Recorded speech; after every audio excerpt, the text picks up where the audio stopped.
Sorry.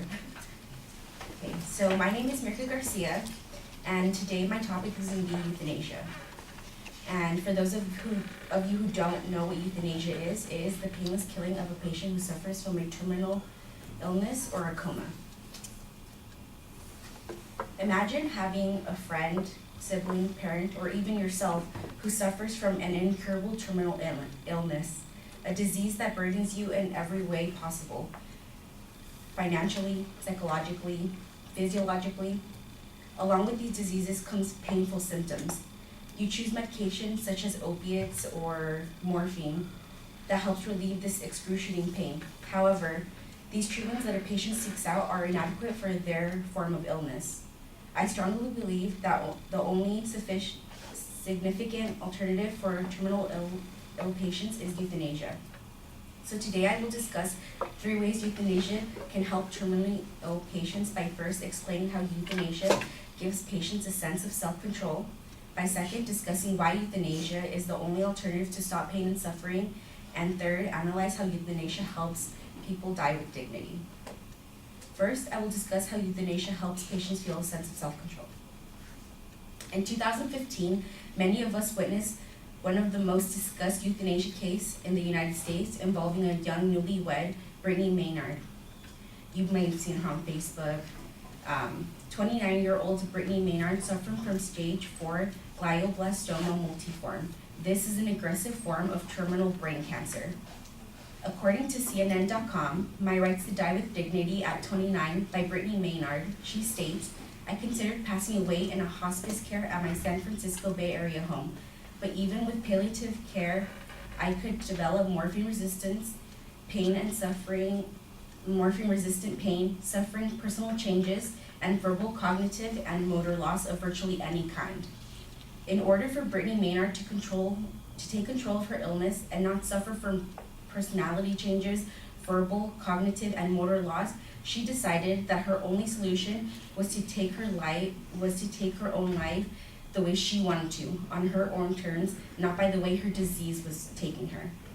Additionally, stated in Managing Grief and Depression at the End of Life by Eric W. Witera, MD, patients, except for those who experience a sudden death, undergo some type of loss at the end of life.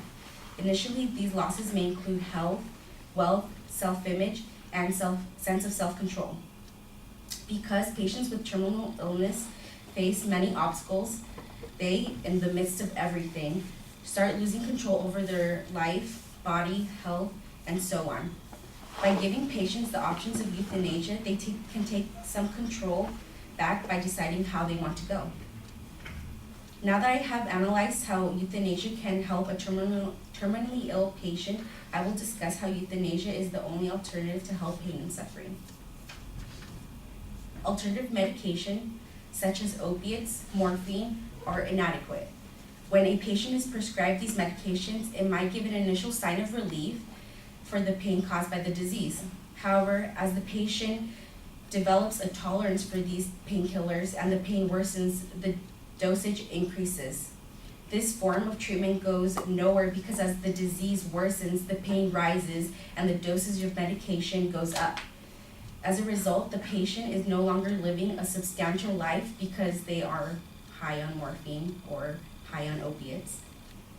In addition, patients with terminal illnesses not only suffer physical pain, but also suffer mental pain.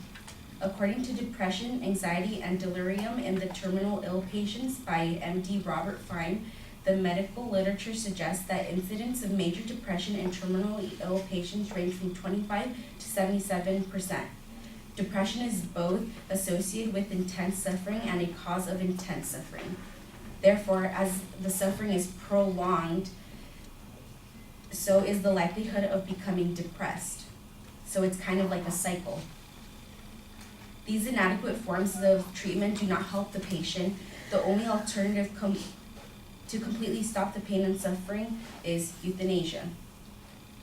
Now that I have discussed why euthanasia is the only alternative, I will discuss why euthanasia helps patients die with dignity. Euthanasia helps patients die with their dignity when diagnosed with a terminal illness and the the inevitable, some feel a loss of self-worth. Patients will find that their illnesses will take them places they never thought. When the body is deteriorating, the loss of normal bodily functions go with it. Some patients lose the ability to move or take care of themselves. As a result, the loss of self-worth and dignity is lost as well. The only alternative to not dying a painful death is euthanasia. It helps the patients end their life before their body takes them places they do not want to be. In conclusion, we have seen a lot of alternative medications, treatments that terminally ill patients seek out. However, all alternatives come to an inevitable end. But euthanasia as an alternative could be the most helpful in terminal cases. Euthanasia, as a patient chooses, can give them back their sense of control, like in the case of Brittany Maynard, when she chose to die peacefully in her home surrounded by loved ones. Second, euthanasia also helps give patients decisions to die in a painless manner. Lastly, euthanasia is the only alternative to help a person die with dignity because they die on their own terms. Terminal illness is our tragedy and burden, but alternatives like euthanasia can help ease that burden. Thank you.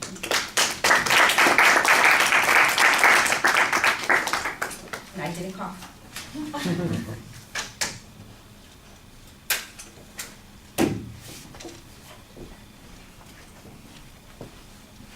Thank you.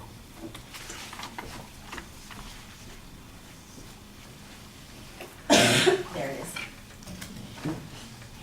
You saved it up for us. Thank you.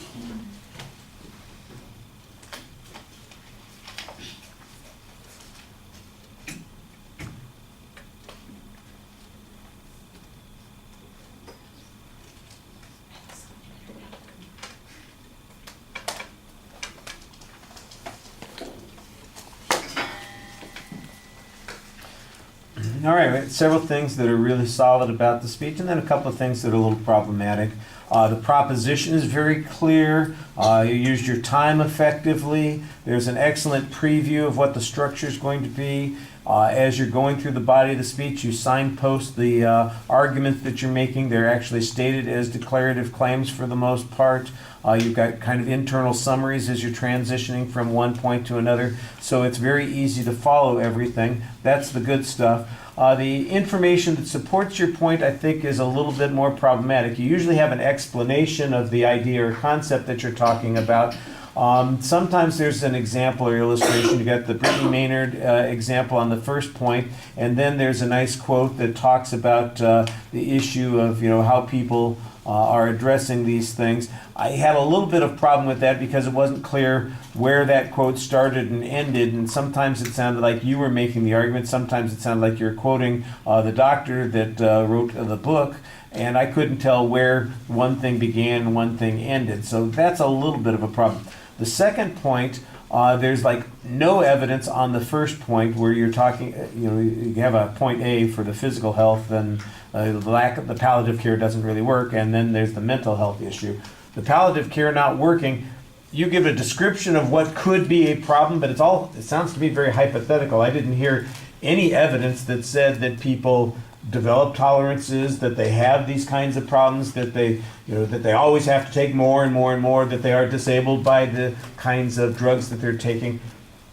Do I think some of that is true? I think maybe it's true, but I don't have any information from your speech that suggests that, just kind of your explanation of what's going on there. I heard a little bit more substantive material on the mental health issue where you supplied some evidence to support that. Although one of the questions that then immediately pops up is, well, is the suffering that people are going through, if it's mostly mental, maybe their problem isn't that they need to be snuffing themselves, but rather they need some treatment for their depression. I can see why you would be depressed if you had a terminal illness and you're having pain, but is that the reason that I don't know. Like, I go back to the example that you had, Brittany Maynard. She sounds like a courageous young woman who's taking decisions into her own hands, or is she just afraid and depressed by that and is taken that way out? you could look at it in either direction. I think you want to look at it in the one direction and make sure that people see it that way. And I think maybe you need a little bit more information on that particular point. On the dignity issue, we're back to the same problem, is that you get a lot of description of what you're talking about without any documentation. And now, it sounds to me, because you didn't give any source citation, I think you read this information. I think you know what it is you're talking about because you read something that describes these kinds of things. I'm just not sure why you aren't quoting that material in your speech. You're kind of just summarizing it for us instead of, here's somebody who deals with people at the end of life and they hear all the terrible, awful things that they go through. Quote that person so that we know that it's based on a real experience as opposed to this hypothetical that you've come up with that describes, well, this is what I think it's like. I don't doubt that some of what you described is really accurate. You just got to connect your evidence to it a little bit more. All right. Thank you.